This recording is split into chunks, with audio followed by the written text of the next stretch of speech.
এই গত এক সপ্তাহে আমি চ্যালেঞ্জ করলাম এখানে যারা 5 বারও আল্লাহর নাম মুখে নেয়নি, তিতা হলো বাস্তব কথা।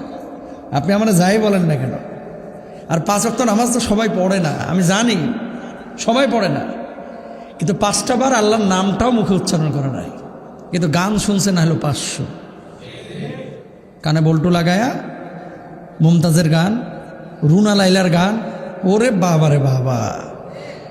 বাড়িঘর তো আমাদের এখন রাস্তা, মাহফিলের সময় চলতেছে, বুঝে নিতে গাড়ি ড্রাইভ চলতেছে, এমন জোরে জোরে গান বাজনা বাজায় এই ট্রাকের মধ্যে, বাসের মধ্যে, মনে হয় যে আর বিয়ের বাসর চলতেছে ট্রাকের মধ্যে। কথা বুঝতে পারছেন?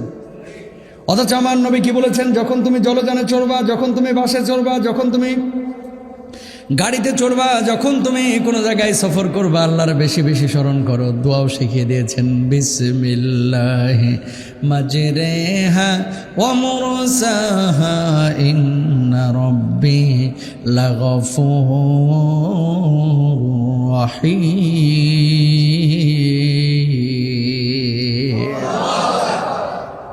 নৌকায় চড়ার দোয়া এটা, স্টিমার লঞ্চে যখন চড়বেন, ফেরিতে যখন চড়বেন, এই দোয়া আল্লাহর নবী বলেছেন পড়তে। আল্লাহ রাব্বুল আলামিন সূরা সম্ভবত হুদের মধ্যে আয়াত নাজিল করেছেন, 12 নম্বর পারা 5 নম্বর পৃষ্ঠা।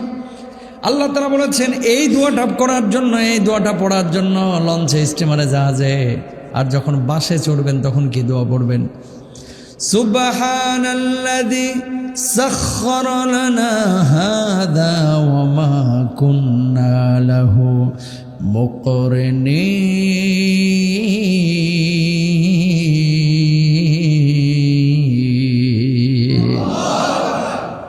বাংলাদেশের মানুষ কি করছে দেখেন। আগে যখন খুব বেশি বাসে উঠতাম, গাড়ি কেনার আগে আর কি, অনেক বাসে দেখতাম, বাসের ওই যে উপরে লেখা বিসমিল্লাহি মাজরেহা ওয়া মুরসাহা ইন্না রাব্বি লাগফুরুর রাহিম। তো একদিন হেল্পারে জিজ্ঞাসি, ড্রাইভারে, ওই যে পাবলিক বাসের, যে এই যে দোয়াটা ভাই লেখছে, এটা এখানে লাগাইছেন কে? এটা তো লঞ্চের দোয়া, লঞ্চের দোয়া বাসে লাগাইলে কাম হইব? কব হইছে, একটা হইলি হইছে। কথা বোঝেন নাই? কোন জায়গার দোয়া কোন জায়গায় ফিটিং করে এলাইছে বাইরে, দেখছেন? লঞ্চের দোয়া, নৌকার দোয়া, ফেরির দোয়া যদি বাসে লাগান হইব, কয় একটা হইলি হইছে। এ জাতি এটাও জানে না। তাকান, এই যে জাহাজটা চলতেছে, লঞ্চটা চলতেছে, ফেরিটা চলতেছে, এই যে গাড়িগুলো চলতেছে, এগুলো কিন্তু আপনি মনে করতেছেন ইঞ্জিল টেনে নিয়ে যাচ্ছে। ওরে ভাই, তেল যদি আল্লাহ মাটির নিচ থেকে না দিত, আপনার ইঞ্জিল ঘুরতো না, ঘুরতো না, ঠিক কেনা? গ্যাস যদি আল্লাহ না দিত, ইঞ্জিল ঘুরতো না। তা আল্লাহ বলতেছে আমি যে দিলাম, একটু শুকরিয়া আদায় করবি না রে বদমাইশ। কিন্তু দুনিয়ার মানুষের নীতি কি খেয়াল করেন?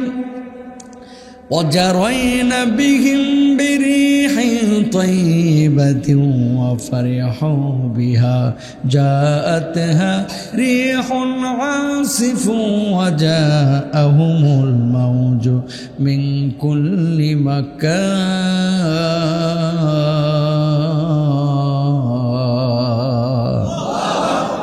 দুনিয়ার মানুষের নীতিটাকে খেয়াল করেন। যখন মানুষ ভালো থাকে, আল্লাহ উদাহরণ দিচ্ছে দুনিয়ার মানুষের নীতি কি খেয়াল করেন।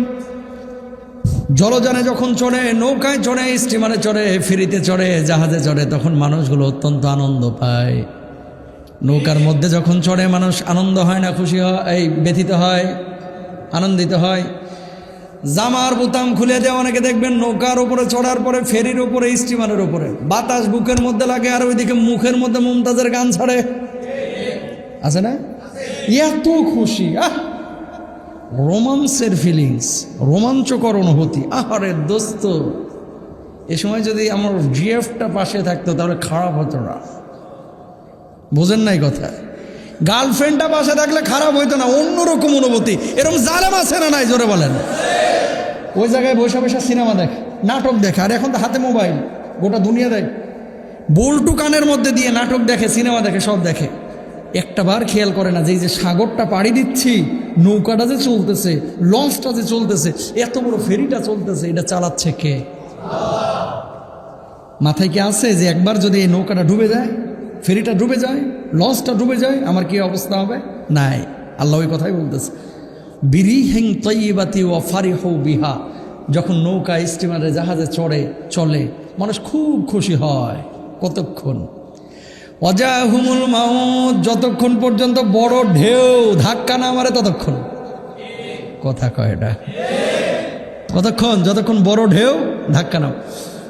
পদ্মা নদীর মাঝখানে গিয়েছেন, এমন মুহূর্তে বড় বড় ঢেউ শুরু হয়ে গেল, নৌকাটা কাঁপানো শুরু করলো, ফেরিটা কাঁপানো শুরু করলো, সুনামি শুরু হয়ে গেছে। এখন জাহাজ উল্টায় ফেলাইবে, একবার হেলে এদিকে আর একবার দুলে ওইদিকে, কোমর দোলানো শুরু করছে লঞ্চে, স্টিমারে, ফেরিতে। মানুষ তখন কি গান শোনে না? আল্লাহরে ডাকে। কেমনে ডাকে? আল্লাহ ওই কথা বলতেছে। এটা আমার কথা না, সূরা ইউনূসের কথা, 11 নম্বর পারা 10 নম্বর পৃষ্ঠা। রব্বুল আলামিন বলছেন, وظنوا أنهم أحيط بهم دعوا الله مخلصين له الدين।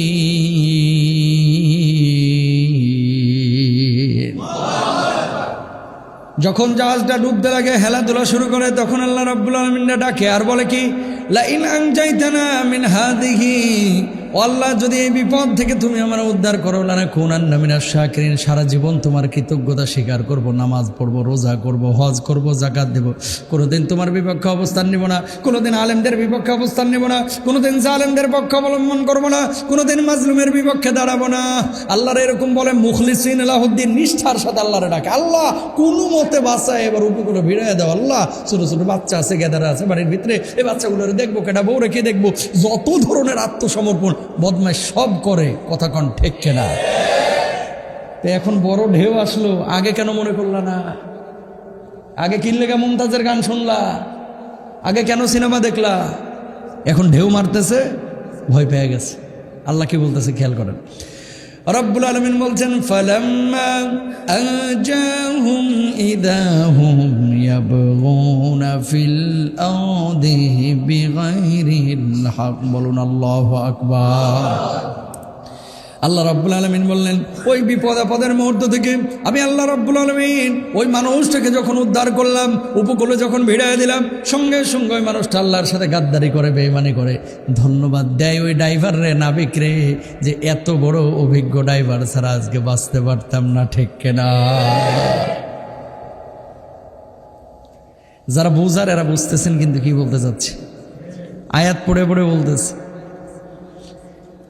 লঞ্চটা কোনো মতে এই যে সাগর টাগর পাড়ি দিয়া, নদী টদি পাড়ি দিয়ে, এই ঝড় জলোচ্ছ্বাস অতিক্রম করে উপকূলে ভিড়ে গেছে। কিছু মানুষ এই লঞ্চ থেকে নামে দেখবেন এরম করে, বাচ্চি রে, মানে একটা হেডম দেখায়। কথা কন না কেন? বাইর হওয়ার পরে আবার কিছু চাচা পান চাবাইতে চাবাইতে কয় 33 বছরের অভিজ্ঞতা, নাহলে এরকম অপরিস্থিতিতে এই নাবিক আমার কেমনে বাঁচাইলো? আরে জালেম তোর নাবিক বাঁচাই নাই, বাঁচাইছে কে? উচিত ছিল কি উপরে উঠে সবাই সিজদায় লুকিয়ে পড়ে। কি মুরব্বী ঠিক না? উচিত ছিল কি এই নামার সাথে সাথে কি করা? সমানে সেজদা দেওয়া। আল্লাহ তোমার কাছে লাখে কোটি শুকরিয়া, আজকে মারো নাই, আল্লাহ ফিরিয়ে দিচ্ছে। আর এই জালেমগুলা করে ডাকি, জালেমগুলা ধন্যবাদ দেয় হানিফের ড্রাইভারকে, ধন্যবাদ দেয় এমবি সুরবির নাবিককে, আবার ধন্যবাদ মালিক পক্ষকেও দেয়। হেভি ওয়েটফুল আর হেভি হার্ড, এই জন্য এই জাহাজটা ডুবে নাই, লঞ্চটা ডুবে নাই। তোর মাথায় ঠাডা পড়বে বদমাইশ। কথা কোন ঠিক কিনা? এই সমস্ত জিনিস এগুলো বলেন তো, এই দুনিয়ার জিন্দগিতে মানুষ করে কি করে না? করে। ছেলের একটু অসুখ হয়েছে, 3 দিন হসপিটালে ভর্তি, মাও মানত করে, বাপও মানত করে, আল্লাহ ছেলেটারে যদি সুস্থ করে দাও। আল্লাহ একটা গরু মানত করছে, গরিব মিসকিনরে খাওয়াবো। 2য় দিন একটু সুস্থ হয়েছে, আল্লাহ আবেগের ঠেলায় কয়ে লাইছি, বিবেক কাজ করে নাই, আল্লাহ একটা ছাগল দিলে চলতো না। কথা কম।